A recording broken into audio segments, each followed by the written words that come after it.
Hi, and welcome back. Today we'll be talking about Emily Dickinson and a little bit about how to read and analyze poetry to help make it make sense a little bit more. So, Emily Dickinson is our very first author in uh, 75B. And like I said before, she's an excellent transitional figure between 19th and 20th century, between 75A and 75B. She really has one foot in each of those worlds. Um, a little bit of background information. A lot of people know of her. She gets anthologized a lot, and part of that is because of the fact that she has short, tight poems in general with easy to understand diction or word choice. Um, Another reason is that her themes often revolve around nature or thought. Um, Fairly, innocuous or harmless themes that school boards don't get messed up, get all like wound up about. That being said, she does have some other poems that do things very differently than that. Wild Nights, for example, is one of them. There's actually a biographical fiction movie that came out last year, 2 years ago, called Wild Nights, Wild Nights. That is about her life and her supposed relationship with a woman. A lot of people thought that she might be gay or bisexual. And again, there is some evidence for that, but it's fairly inconclusive. What she really is known for, and one of the reasons why she's got that one foot in the 20th century, is that she writes all about the life of the mind, this very strong sense of an inner psychological life, what she is thinking, what she is feeling, what she sees of her to be the relationship to her mind, to thinking, to God, to nature, to love. Among those themes I just mentioned, you get a whole lot of Emily Dickinson. Now, another reason why she's anthologized so much is that her poems are short and tight, and this form called the 14er sometimes, which is 3 or 4 beats per line in small stanzas. That was a form that was used for church hymns, think Amazing Grace, also nursery rhymes, and also folk ballads. Songs that were sung about tradition or local folklore, things like that. She took all that, but reconnected it around those themes that I mentioned earlier: love, the mind, nature, God, religion, spirituality. Oh, death. I forgot about death. Didn't mean to leave that one out. Another way that she seems very contemporary, very 20th century, is that she does really mess with the regular way sentences and lines are structured. She'll use fragments of syntax, a word or two, connected by dashes. That's also the irregular punctuation. Also, slant rhymes, things like good and food, and color and filler. All those things are close to being rhymes, but they're often called loose rhymes or slant rhymes. And she loved employing that kind of stuff. Coming up after that, of course, oh, the SIFT method. Do I have anything else I wanted to say about Emily Dickinson? I feel like I cut her off right here. Her poems have numbers instead of titles. She didn't really get much published while she was alive.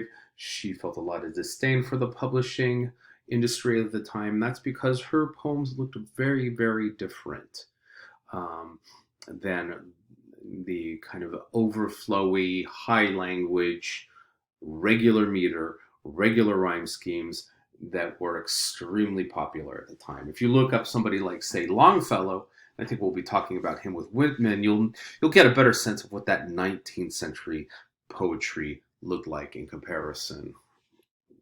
So she didn't really publish many. She got some rejections. She just thought, perhaps, okay, this is me like trying to figure out what's going on in her mind. Why am I bothering with these people? They got their heads in the past here. You know what? They just don't understand what I'm trying to do. Crazy people say that, but geniuses also say it too. And genius is not a word I like throwing around, but if she's not a genius, she's pretty close. She certainly has had a huge impact on American poetry and poetry, across the world. Now, when we're reading poems, sometimes it's hard to get the meaning or a meaning or an interpretation out of them. And part of that's because they're very dense. They take out all of that connective tissue that we might see in like a short story or a novel or a nonfiction essay, and just pile up images and wordplay in a way that suggests instead of coming out in states. So the SIFT method is something that we're going to be employing this whole semester long in order to help you get a better handle on poetry. And I'm just going to tell you,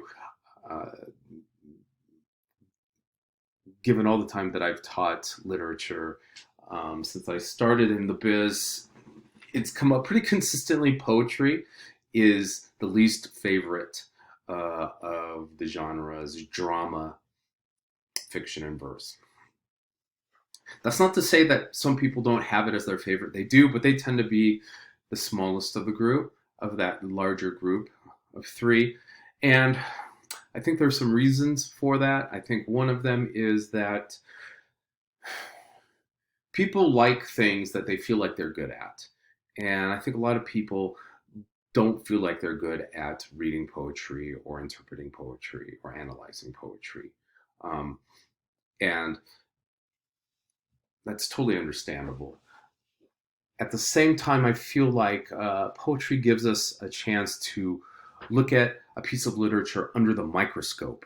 It's a smaller form that, in general, wait till we get to A Song of Myself, but it tends to be smaller, so we can really focus on the little gears or organelles of the poetry cell. And see, I made this about biology all of a sudden.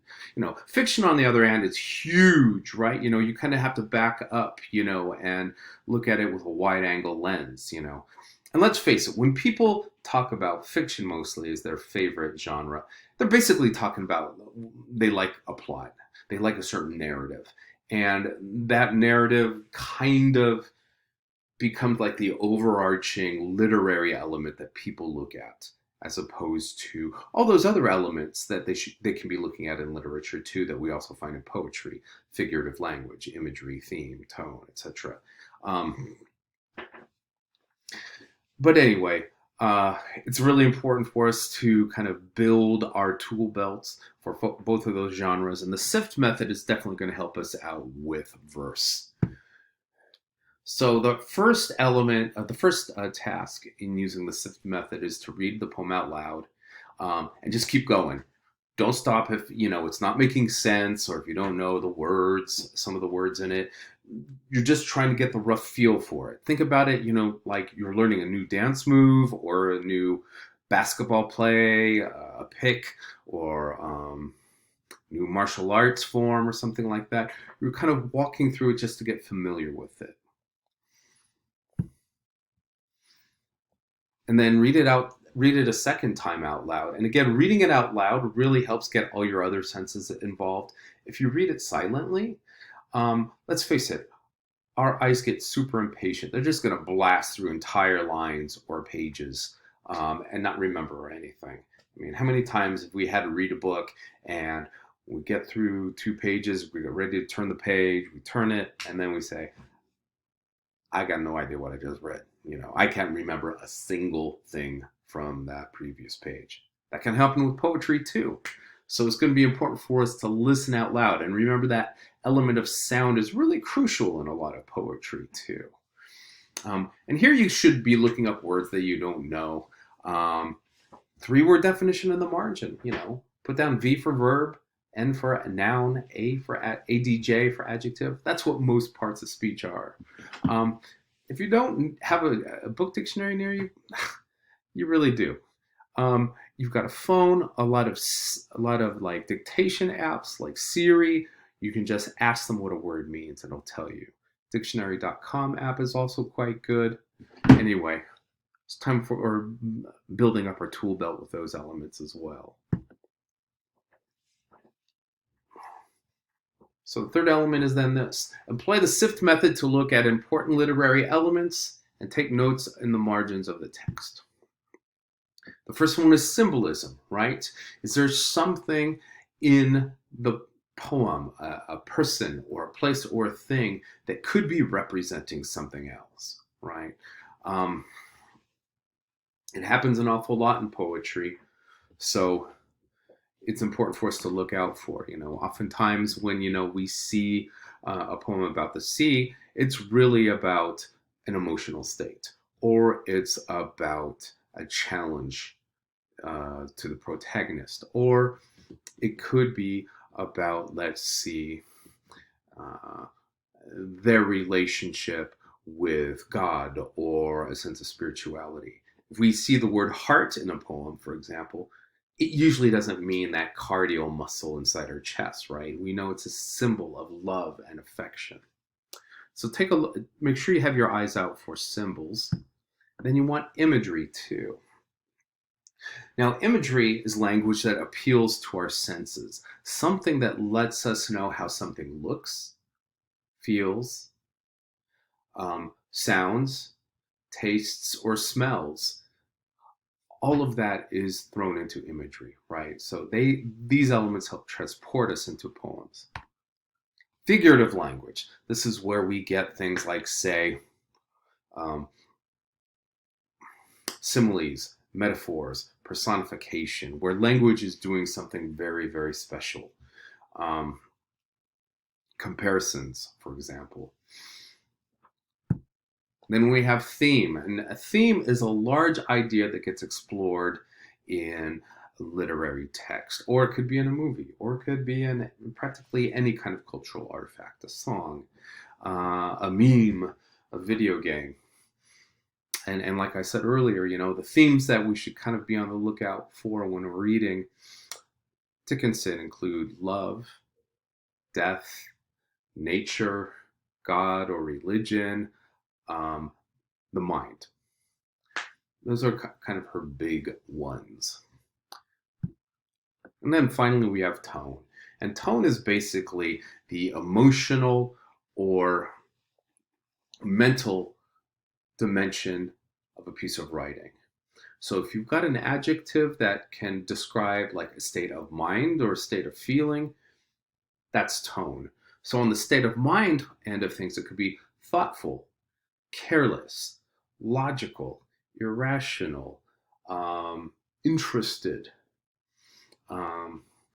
We tend to think of tone as being more on the emotional side than on the mental or cognitive side, but it can definitely be both. On the mental side, on the emotional side, I want you to think about emotional states: happy, sad, angry, frustrated, sorrowful, mourning, lighthearted. All of those describe emotional states too. Then summarize it in a few sentences, that surface meaning. What is the poem really about? That'll be a good way to get started on any poem you're working with. What I want you to remember too is that any knowledge or any interpretation we have of a poem or any work of literature, it's going to be partial, right? So don't feel like, oh, I don't get everything, therefore I get nothing. That's not necessarily the case, right? Everybody's interpretation is partial. So keep that in mind while you're reading. And even if you don't like poetry, the more you understand its gears and the more you apply SIFT, the more you're going to learn to like it. So the other thing to keep in mind here, looks like my screen